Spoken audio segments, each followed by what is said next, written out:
talking about rip tides. I'm sorry, I misspoke already. Rip currents. There is a difference. Yes, we're going to talk about that. I'm going to start off by saying this beach out here, and basically any beach in the state of Oregon, is not a swimming beach. And hopefully, if you don't believe me, hopefully by the end of this presentation, when I show you some videos at the end, you'll understand why I say that. But I got this video from, I found it online, this presentation online from NOAA, they put it together and they said, please show this to as many people as possible. And I thought, this is perfect. This is absolutely what I needed to show everybody. I didn't even have to make it, which made it even better. But I'm going to start off with a short video that kind of explains everything, and then we're going to talk about everything after that.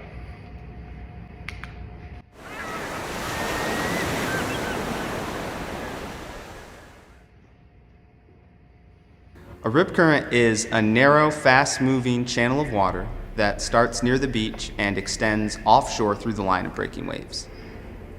If you do get caught in a rip current, the best thing you can do is stay calm. It's not going to pull you underwater, it's just going to pull you away from shore. Call and wave for help. You want to float, and you don't want to swim back to shore against the rip current because it'll just tire you out. You want to swim out of the rip, parallel to shore along the beach, and then follow breaking waves back to shore at an angle. When you first get to the beach, the best thing you can do is swim near a lifeguard. And then if you have questions about if the conditions are hazardous or not, ask a lifeguard. And then many beaches have things like a flag system or other forms of communication to be able to tell you if the conditions are hazardous. But if you go to a beach without a lifeguard, when you get there, you want to make sure you know how to spot a rip current. And if you get caught in one, know how to get out. And then when you go in the water, always bring flotation. Always let a lifeguard make a rip current rescue, because often the people that try to make rescues themselves end up being the ones who drown. Instead, the best way to help is to throw them something that floats and immediately get a lifeguard for help. Spotting a rip current can be difficult and it really needs some practice, but when you go to the beach, start off by staying back from the water. Rip currents are easier to see at an elevated position like a dune line or beach access, and then look for places where waves aren't breaking, so flat spots in the line of breaking waves. And then also where there's maybe foam or sediment in the water being transported away from the beach offshore. Before you go to the beach, always check your local beach conditions. Look at the wave forecast. If you have waves 2 to 3 feet high or greater, you could have strong rip currents. And then look to see if there's a hazardous rip current statement for your local beach. And then always check the tide as well. So rip currents often occur at low tide, and so if you're going to the beach during a period of low tide, just be mindful that strong rip currents could occur. People often misunderstand and think that rip currents only occur during bad weather days at the beach, but actually you can have strong rip currents with sunny days and waves of only about 2 to 3 feet high. And the reason for that is that rip currents aren't really caused by the weather, they're caused by the waves and other factors like the tide and the shape of the bottom. Rip currents can occur anywhere you have breaking waves, like large sandy beaches on the open ocean. But they can also occur where you have hard structures like jetties or piers or even rocks jetting out into the ocean. In terms of the tide, usually rip currents are going to occur more at low tide when you have waves breaking over the sandbar near shore, and that's the third part, the sandbar. So usually you're going to have strong rip currents where you have a significant sandbar near shore with a channel in it. So, reason number one, why most Oregon beaches are not swimming beaches. We don't have lifeguards on duty most of the time. That's the number one. That's the first reason. So tonight we're going to talk about what our rip currents are, why they're actually so dangerous, what clues that you can see when you go down to the beach as far as what they might look like. What can you do if you happen to get caught in one? How do you know if you're even caught in one? How do we help someone that is in distress also? And then we're going to talk about some other little things after that also. So, rip currents are, as it says up there, channels of water going back out to sea. They come in from the sides, let me sort of. We have sandbars, right? All up and down the coast here. And anytime there is a break in that sandbar, it's potential for a rip current. So you have waves coming in that feed that, and it's going back out, and that's how rip currents start.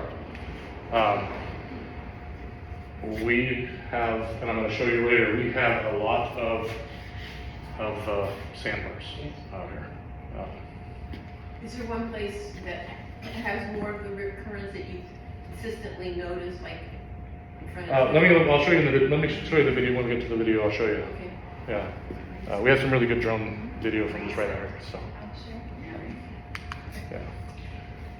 So Jeff, if I'm standing up high, like up on a little cliff or, just a higher elevation, and I look down at the ocean, I can spot a rip current immediately. But if I'm parallel to, down on the sand, parallel, it's not as obvious to me. So if we're down on the sand, how do we make it more obvious? So we're going to talk a little bit about that, about how you're talking about how you can see it from down there. It's much more difficult to see it from down there than it would be from up above. Yeah. And we even have trouble doing that also. Yeah, hopefully I can answer your question once we get to it. Okay. Usually it's the calmest. Yeah. Yeah. But we're going to also learn that rip currents come in all different shapes and sizes, and it's not just what you saw in the video with the stream of water going out also. So they move extremely fast, rip currents do. Misnomer, they do not pull people underwater. You can, as long as you have the energy, you're floating on top of the water. It's not pulling you underneath. The problem is people panic, right? And they try to swim back against the current. Like I spoke at the beginning, I keep pointing to that, but I spoke at the beginning, they're not undertows or rip tides. Rip tides occur out in the ocean and are affected by the tides. It's underwater currents, basically, are rip tides. Rip currents are being pulled from the beach through the sand. So when we have the feeder, we have the neck, we have the head of it. Feeder, like I said, is coming in over the sandbar and is feeding that break in the sandbar. And the neck is where the water is going through the sandbar. That's where the current is strongest, is through there. And then the head is where it breaks off back into the ocean. Kind of talks about, this one talks about the same thing.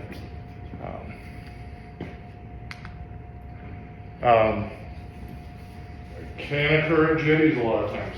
We have 2 jetties here in Rockaway that we deal with. So you're probably going to see them along jetties a lot of times too.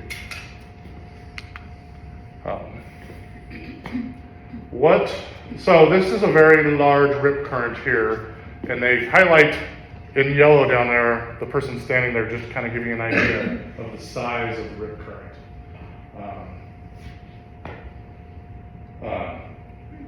The problem is, like I said, people try to fight the rip current when they're swimming, and that's how people drown.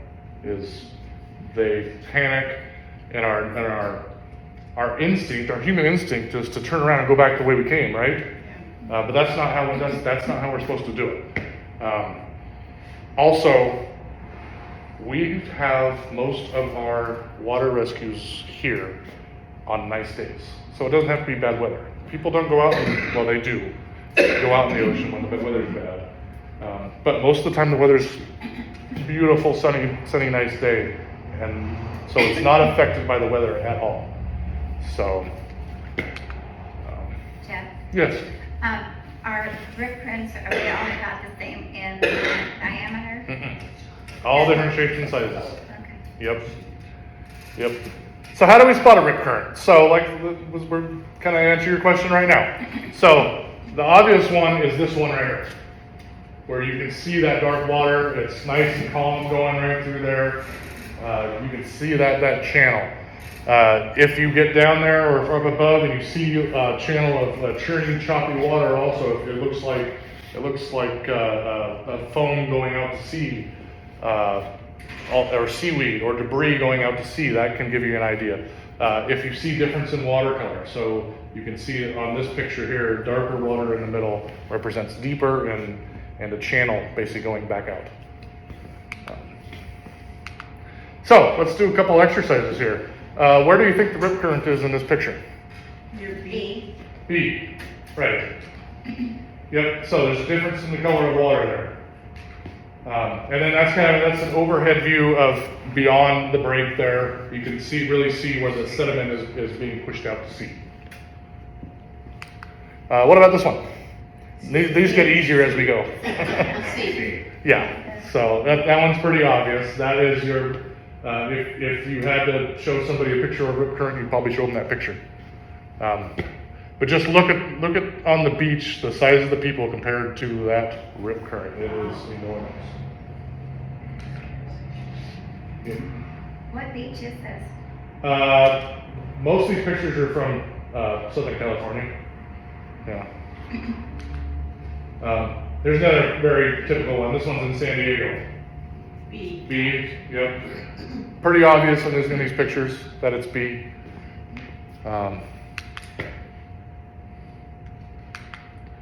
This one also, this is, you can see the sandbar there, showing you how that's going back through. Most people want to go to this spot though, when they come to the beach. And that looks nice and calm, there's no waves. They don't think about it. What if we see this all the time. What if we see this person this family on the beach? What do we got? How would you deal with that family? Sue? Get the hell out of there. I'll tell you how I would handle it. Okay. Jeff, you don't like my answer? Well, the phone call that I got from you. Yeah. I was calm. I know you were. Yeah. But also frantic because what they were doing. Well, yeah, so we run into this all the time Yeah. on our beach. So the best way to handle this is just explain to them the danger that they are actually in. But we're all American. We have the right to do whatever we want to do. Even being stupid is a right. So the best way is just to explain to them, look, you may not know this, but you are right in front of a very large rip current right now. And that's all you can do, is just explain that to them. So. Yeah. And honestly, if somebody told me that, I'd say thank you, but poor Penny had the other words that there's. Yeah. I have two, and the Yeah. kid, Yeah. playing on a log, Yeah. and the father actually was so haughty, it was like, oh, my kid likes this is, and I'm sitting there going, fine, I hope you can swim. And, they're guests, so they Yep. don't really realize. They came to the beach to go swimming in the ocean. That's right. I have a You're not gonna tell me question, the other though. way. Does anybody at the high school teach this No. that you're aware of? Not that I'm aware Like in a health class or something? Because I don't know. this is one that's very interesting, but it's also really beneficial. And I would think with high school kids and middle school, Yeah. the fact that it's taught within the school Yeah. here Yeah. or at coastal schools. Yeah. Yep. Yeah, so do your best. They're probably not going to listen to you. Yeah. But your mind is at ease that you Yeah. actually did something, Yep. Yeah, so we see the shallow water, the sandbars here, and then the deep water, the rip current. Very, very distinct rip current there. But it looks like a nice place to go swimming though. How many rip currents are in this picture? Three. I was gonna say. One, two, three that we can see. Yeah. Yeah. So you can see by the different color of water that sediment is being pulled out in the ocean right there. And that doesn't look like those other ones, right? Right. That doesn't look like those channels of water that are going out, but very distinct with the different colors though. I'm sorry, Nancy, if I'm yelling. So, like I was saying, rip currents come in all different shapes and sizes. There you go. Thank you. Just birthday cake. Okay. You know, we have the ones, top left, top right, and bottom middle. Those all are ones that we would be like, yeah. Oh, yeah. With those, we would know as soon as we saw them. But top middle, bottom left, bottom right, maybe not, you know. But the more we educate ourselves on this stuff, you can tell, yeah, that's probably a rip current. We probably shouldn't be swimming there. We're in the two, where's the rip current in these, the two bottom ones? The two bottom one, Huntington Beach, California, and Malibu, But California. where is the actual? Oh. In the picture, where is it? Right there, Yeah, right there. right there, and then this one has the sediment getting pulled out. Yep. So all of that Uh-huh. whole thing is the rip current? Yeah, different channels coming out through there. Oh. And then this one, right down the middle there. Yep, yeah. And these ones are pretty easy. You can see it distinctly. Yeah. Those ones not so easy though, right? No. Yeah, a little bit more difficult to see those. You wouldn't be able to actually see them at all, I'm sure, would you? Probably not. If you're walking along the beach next to the ocean, you probably wouldn't even see those. Yep. How do you know if you're caught in a rip current? First off, hopefully none of you will be. But you get people out there, they're swimming, they're having a good time, and they're not really paying attention, and then suddenly they look up, and holy crap, we're a lot further away from shore than we were before. They're in a rip, they're getting pulled away from shore. That's when the panic sets in, and that's when things happen. It does not take very long to reach hypothermia out here. Minutes, as a matter of fact. That's why I don't understand how people spend so much time out there in the water. Yeah, that's their body temperature is plummeting the second they go into the water. So this person has decided, oh shoot, I'm in a rip current. He turns around, he starts swimming as hard as he can back to the shore, and he's been not going anywhere. Even more panic sets in. And then once hypothermia starts setting in, then your decision-making capacity plummets also. So you start making bad decisions. We had, in Netarts Bay, they had a young girl drown. She fell off of her kayak or whatever she was on, ended up taking her life jacket off because hypothermia set in and her mind was not working the way it should have been. And for whatever reason, she made that decision to take that off, and she ended up drowning. So, yeah, they start making really poor decisions when hypothermia starts setting in. So what are you supposed to do? So, if you get caught in a rip current, you should swim north or south, and that's going to hopefully get you out of the rip current.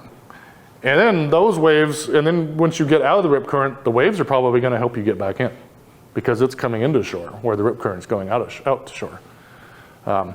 But again, most people panic. So if you could tell somebody that's in that situation, just relax, conserve your energy, try to stay afloat for as long as you possibly can until help can get there.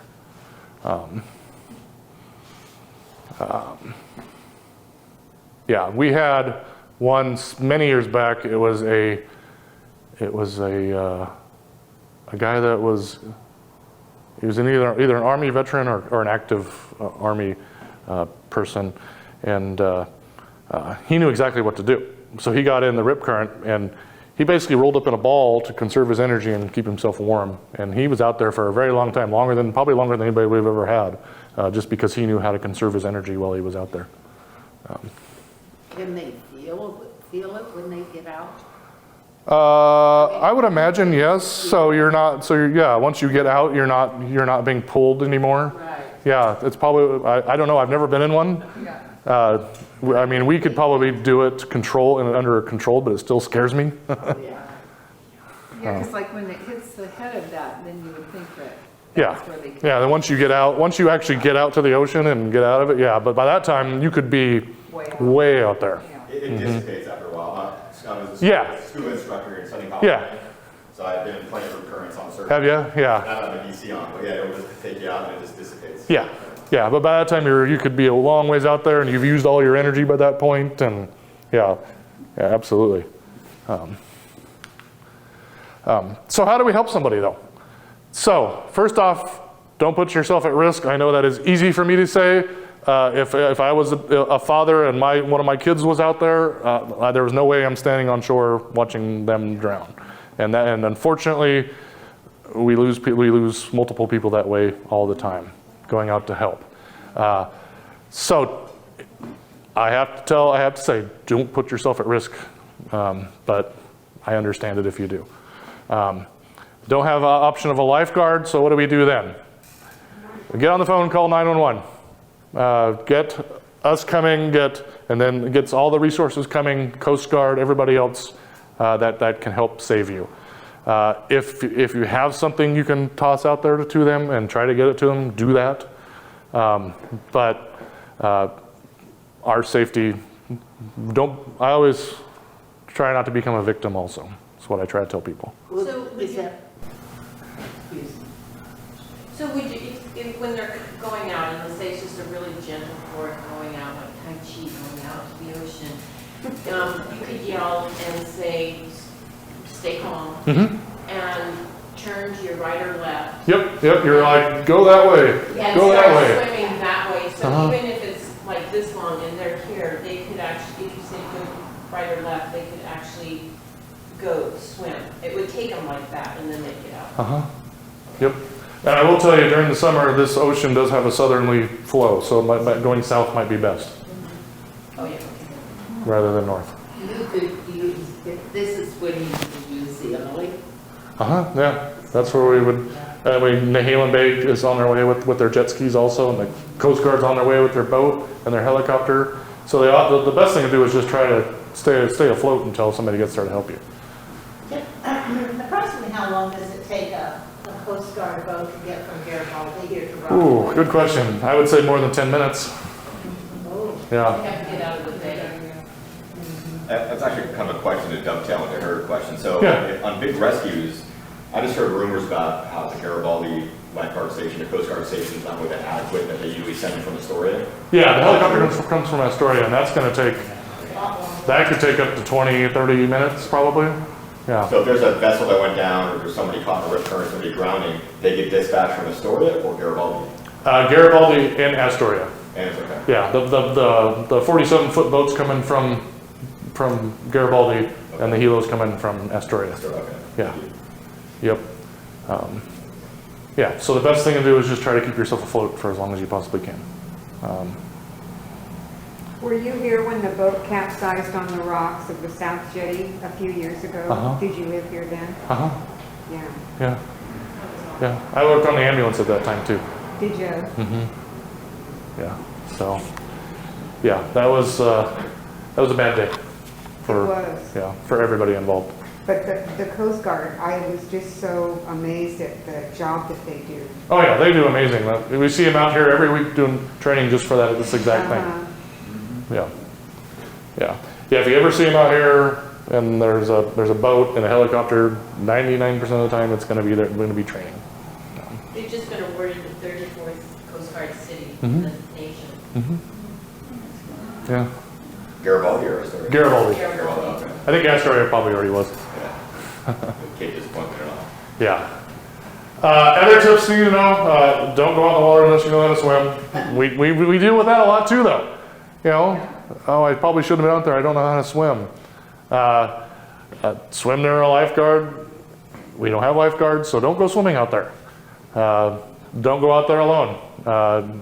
Try to keep somebody that you can yell at or talk to. And then if in doubt, don't go out. Does anybody have any stories about rip currents? I already know your story, so. You want to tell everybody something about your most recent experience with the family? Well, it was king tides. Yeah. And Penny and Kathy and I went down just to kind of watch the king tides and a young family. Oh, I think those kids were like 3, 5 maybe. I'd say 3 to 5, and they had them in the ocean, playing in the ocean, then they got them on a log to show them how to surf on a log. And then we called Jeff and Todd, and then the guy was just an idiot. So she called me, Yeah, and unfortunately, there's not a lot that I can do. We would, Chief yeah, Hesse did go down and talk to them though, right? Yeah. yeah. Chief Hesse went down and talked to them, right? Yeah, and then he said his favorite word was the F-bomb, but Oh, that was okay. yeah. I think that's what I did, it was a kid time. Yeah. The kid was playing on the lawn, and I talked to him, and the guy had an attitude, and it was like, Big well, time. and it was like, well, I hope you can swim. Can your kids swim? Did he have dark hair? Yeah, and he was. Kind of bigger? Yeah, and yeah, I'm sure it was probably the same one. Yeah. I think that's. Well, and they don't think about the wave hitting the log, rolling it over and killing the kid when it rolls over the Well, and I kid. even explained it to him, and he really had this It attitude. really only takes about an inch of water to lift those logs up and roll. Yeah. And No. another thing too, that happened that day, the mom was holding the young one, and they both fell down in the water. Mhm. I think I saw that one, Yeah. too, over at Barbie Jetty. So does anybody else have any experience with rip currents? Has anybody been caught in one before? Has anybody seen, you were? Oh, yeah. Yeah, Where, Kathy? Here? I think it was Rockaway. I was 17. okay. Wow. Yeah. All of a sudden, excuse me, my friends disappeared and I was the only one out there. And it just kept going further and further. Yeah, And guess what? I can't swim. Oh, gee. really? No. So Okay. what happened? A guy with a surfboard got me. We love those guys. Yeah. Yeah, and I was Yep. like, I wasn't thinking right. Yeah, hypothermia was setting in. Mm-hmm. Yep. Scary. Well, we need to find that surfer. Oh, there you go. Nancy, you have a Way comment? back when I Uh-huh. was being taught to surf off here at the Oregon coast, by my friend who actually lives here now. He didn't say anything to me, he just said, okay, so we're gonna go that way. And so, we got out. Mhm. I was very proud because when we got back to the beach, he said, we were in Riptide, so it's a good thing you have restaurant server arms. And anyway, so I got to share it with my neighbor because I didn't know it, but I knew to listen to him. Mm-hmm. Yeah, yeah. Surfers can tell you exactly where all those rip currents are too. They're really good at spotting them. They have a lot of experience.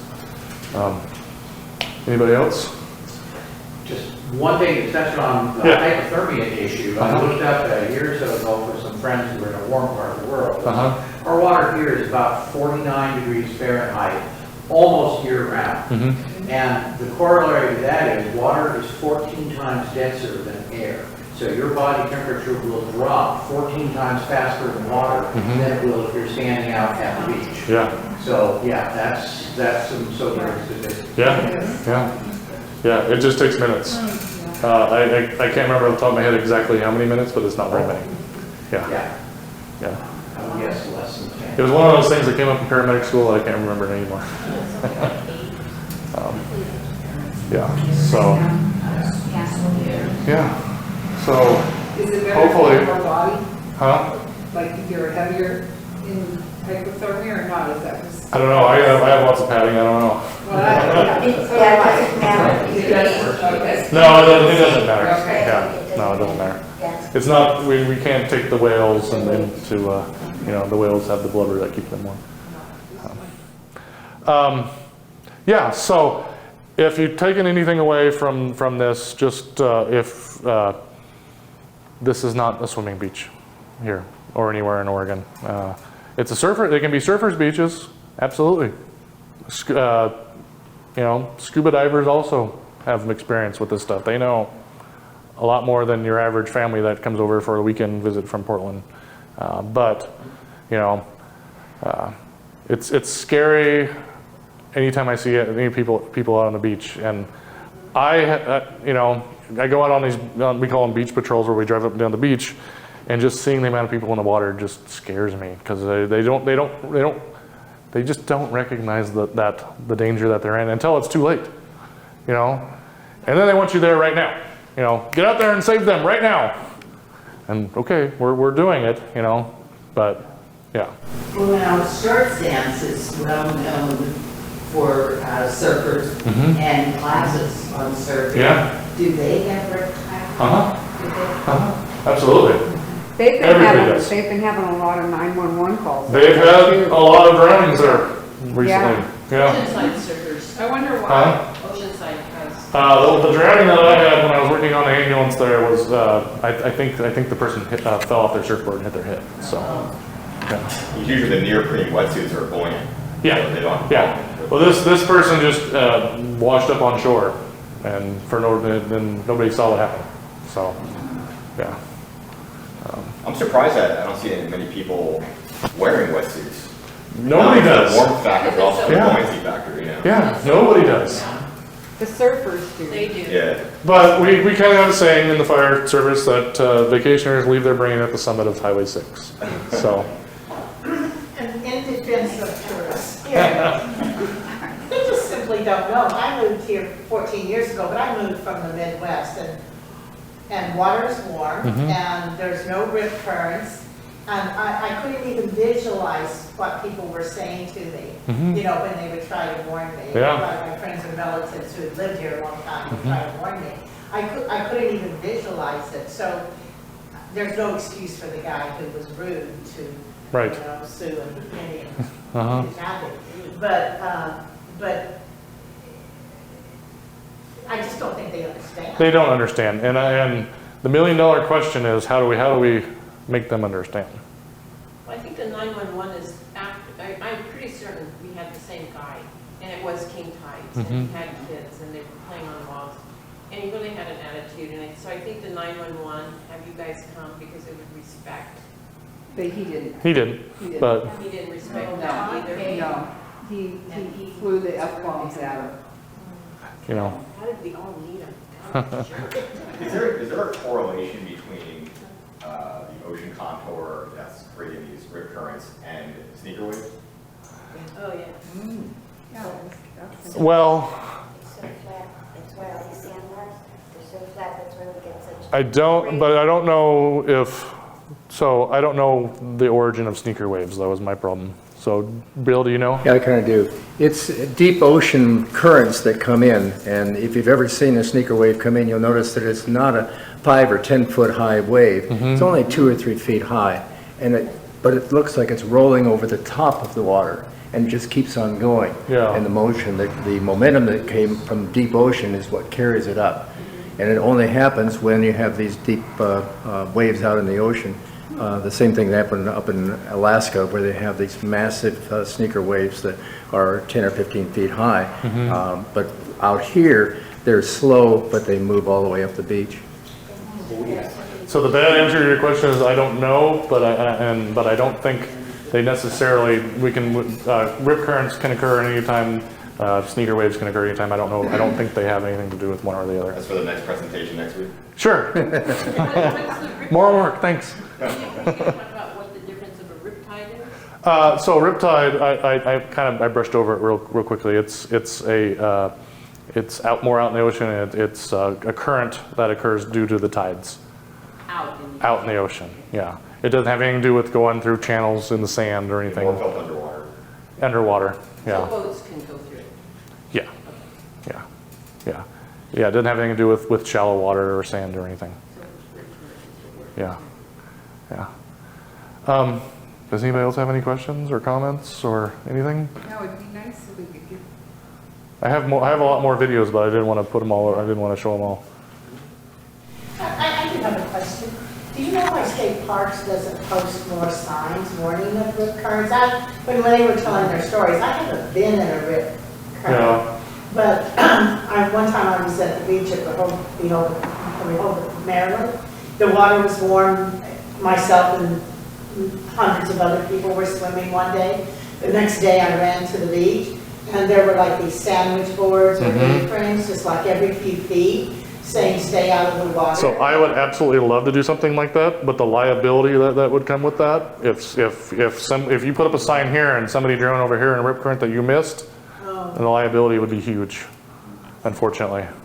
And Yeah, someone would because they steal showed the those. What's that? signs. Someone would steal the signs. Well, we put up those signs. We did put up those signs last year. Try to surf on the signs. Yeah, right. we put up those signs that people just walked past and really didn't necessarily pay attention to, a lot of people. And then some of the people just used them for firewood also. Yeah. Instead Yeah. of just pick them up. Yeah, just pick them up and took them down and started a fire with them. Yeah. Yeah, Wow. yeah. So to answer your question, just the liability, because I thought that'd be a great idea. Put those flags in out there. You know, if we were driving down, we spot a rip current, but let's say we missed one. And somebody ended up drowning and there wasn't a flag there. So you're responsible now, or I'm responsible. Did anybody ever follow through with putting the rip tide or the rip current signs in the STRs? So we're working on that still. It's in the plans, and a lot of them already do it. I think Vacasa might already include that in theirs. Oh, that's good. But we're putting together what we would like to do is a flyer or a magnet that goes on a fridge in the rental, or goes in there with QR codes that have all the information in there. You know, take them to the Rockaway Beach Emergency Preparedness webpage on the city's webpage that explains all this information. What they do with that information, you know, we all go on vacation. We know that. What's that? If they read it, like while they're doing laundry or cooking dinner at the STR, Hopefully, yeah. You know, something's going to sink. The one we had, the double drowning we had a few years ago. Family from Colorado got here, dropped all their stuff off in their hotel room, and ran out to the beach and drowned minutes after getting here. Oh, no. Yeah. Was that a father son? Mm-hmm. And the son didn't show up for a week later. Were they in a riptide? It was, I don't know, it was so rough that we couldn't even see it. And from Colorado, they didn't know any better. Yeah. But it was waves on top of waves out there. And so there was no telling if there was a rip or not. Yeah. Those refrigerator magnets are going to be souvenirs. I know, but. And they won't stick to stainless steel. I know, I have that problem at home. Yeah, I've been talking with the mayor. I've been talking with the fire chief, figuring out the best ways to get this information out. We've been talking amongst ourselves what's going to be the best way to get this information out to the public. Again, whether they take that information or not, but we've done all we could do, right? We used to tell people to put it on the back of the bathroom door. Yeah. That's a good spot. That's what, Yeah. that actually is, I read tsunami warning when I was looking at a possible, short-term rental and to invest in it. And as soon as I read it, I went back out to the guy and said, I'm going to change my mind. I don't think I'm going to be, no. It'd be fabulous if people checked into hotels, and they handed them that flyer. Yes. And but STRs are a little bit different. They people get the code to the door and they don't ever see anybody else. So it is being worked on. We're going to keep doing beach patrol. We have more staff for the summer that we're going to be hiring soon. So we're going to be very visible on the beach, hopefully spreading information to people that are out there. Because every time I go out there, somebody says, "Oh, I didn't see that there." I didn't know there was a rip there. I didn't know how dangerous this beach was. So just spreading that information to our visitors is a really good thing. And now that you all have some basic information, you can help out with that too. So I appreciate you all being here tonight. Hopefully you got something out of this, and I'll see you next month when we do the next one. Thank you, birthday boy.